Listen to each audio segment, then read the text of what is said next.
Nigeria came into being as boundary lines were drawn by British colonizers, grouping vastly different religious and cultural tribes into one country.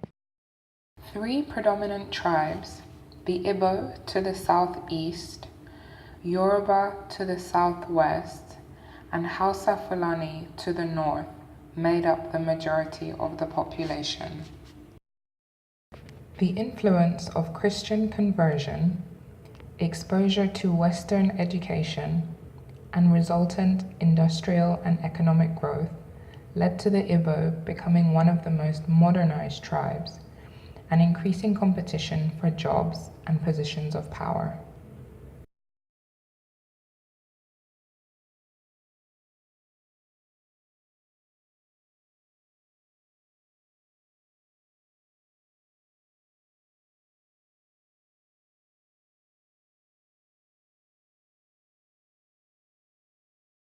By May of 1967, these pressures and the marginalization of the Igbo group culminated in their breakaway from Nigeria and the creation of a new country, the Republic of Biafra.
The Biafran War was fought in the southeast of Nigeria, but the city of Lagos to the southwest is the economic hub, former capital, and most well-known city.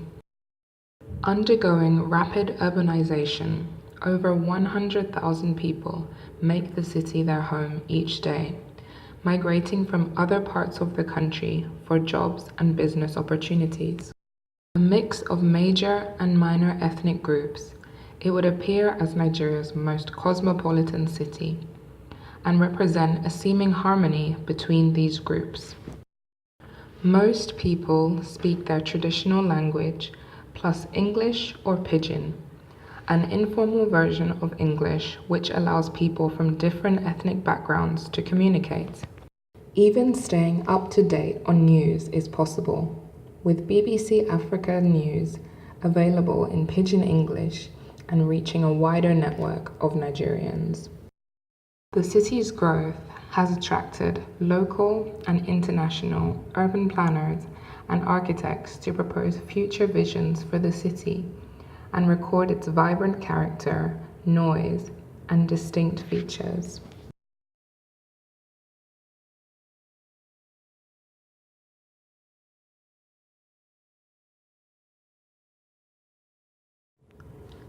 The northern terrorist group, Boko Haram, which translates as Western education is sin, has attacked churches, mosques, schools, and markets, targeting people of all ethnic groups, including their own, that trade and live peacefully with each other. The destruction of built infrastructure and reports of bombings in the news create a feeling of instability, suspicion, and further disunity. However, campaigns against Boko Haram have united people in Nigeria and across the world, supported by multimedia and the internet. The protest to bring back our girls refers to the 100 abducted Chibok schoolgirls who were taken from their classrooms by the terrorist group.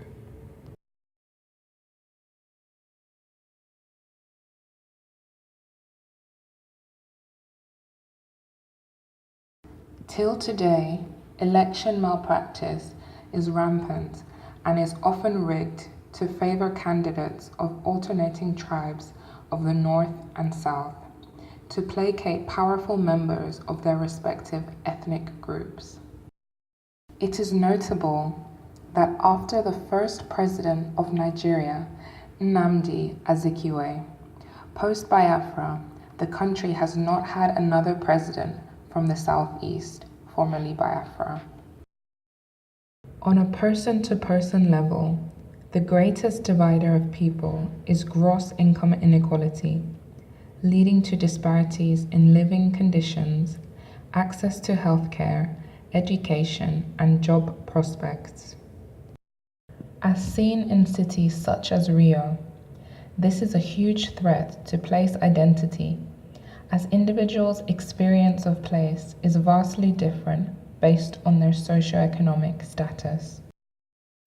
It is suggested that such inequality builds resentment that threatens urban fabric and social harmony, especially as poorer families may serve in richer families as domestic staff and be exposed to a quality of life unattainable to them.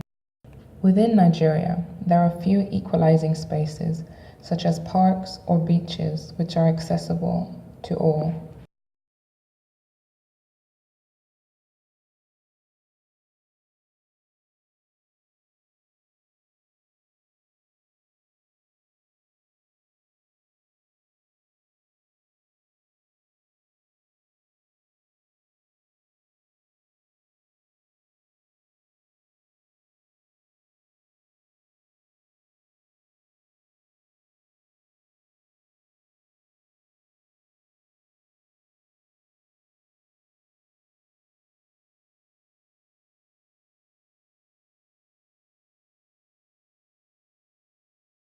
The lesson of Mostar revolves around the Stari Mosi, or Old Bridge, in Bosnia and Herzegovina.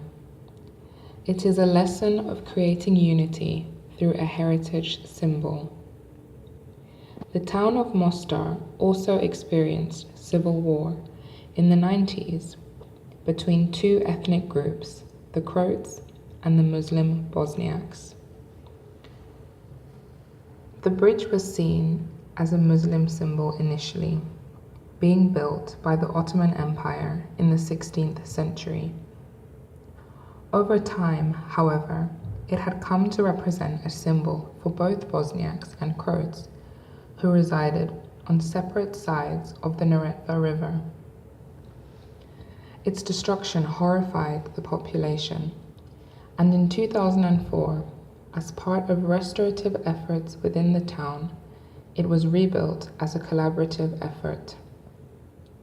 Drawing media attention across the world, it is now a tourist attraction, bringing international money and interest. Although the town of Mostar still has some ethnic divisions geographically on opposite sides of the river, including separate curriculum classes for Bosniaks and Croats within the same school building, the effort used to build the bridge showed that collective memory can be powerful at connecting people. Although the Biafran War was on a national rather than town scale, there is a need for the same level of integration on the built scale, possibly through communal spaces such as churches and mosques, which bring together mixed ethnic groups who share the same faith.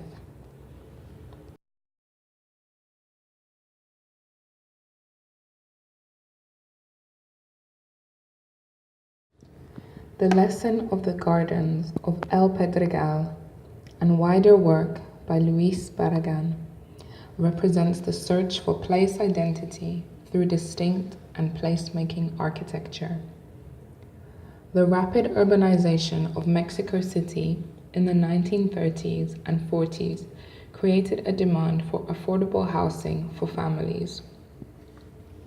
This was an opportunity for Barragán, whose study of Mexico's Aztec and Spanish vernacular gave him a sensitivity to create climatic and culturally sensitive housing in Pedregal.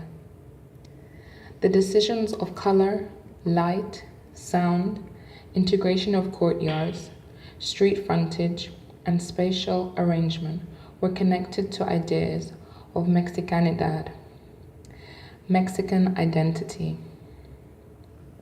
There is an important lesson here of looking inward to history to create a contemporary built style. Within Nigeria, and especially in the city of Lagos, the rush to embrace modernity and lasting remnants of British and Portuguese colonialism have left a lasting impact on the built environment. Although climatic and culturally sensitive architecture does exist, there are far more modern buildings built without proper care to passive ventilation or cooling, or the plethora of vernacular styles from across the country. Despite unstable power generation, electric-powered air conditioning is the primary means for cooling buildings, separating them from the nature of the outside environment.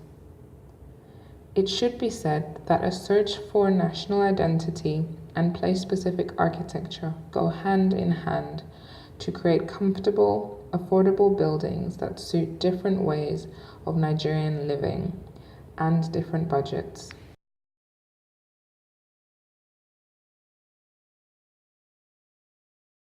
The lesson of the lynching memorial, Alabama, in the United States, is the importance of creating a place for closure.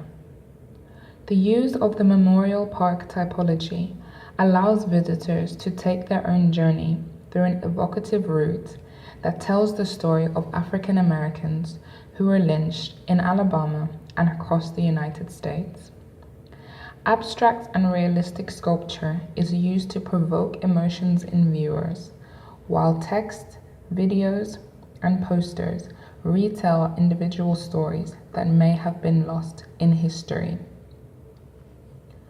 Within Biafra, where much of the suffering was portrayed as mass genocide, it is important to tell individual stories to remind visitors that each life represents a person.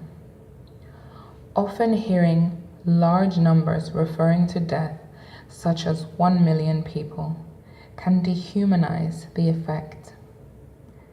The impact of such a park on retaining the memory of Biafra could have healing effects, but also, as was the case in the lynching memorial, provoke anger.